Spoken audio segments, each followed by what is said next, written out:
हेमंत बसेने और कल्लू सेठ, कल्लू मिस्त्री उर्फ शरद हिड़ाव पूरे 5 पंखों की फिटिंग करते हुए, इन 5 पंखों को इनके द्वारा ही ऐसे ऐसे हुक में ऐसी ऐसी जगह पर ऐसे टांगा जाएगा। देख रहे हैं आप, ये पॉलीकैब कंपनी के पंखे हैं और इनकी गति विमान से भी ज़्यादा होती है,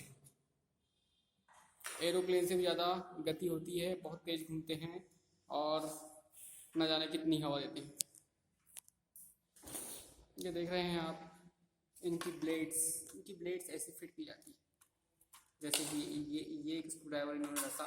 ये देखिए, ये हमारे हेमंत सर यहाँ पर इन्होंने ये स्क्रू ड्राइवर से कसा। इस तरह से इनकी टेक्निक है, एक बोल्ट को पकड़ते हैं और घुमा देते हैं और ये कस जाता है।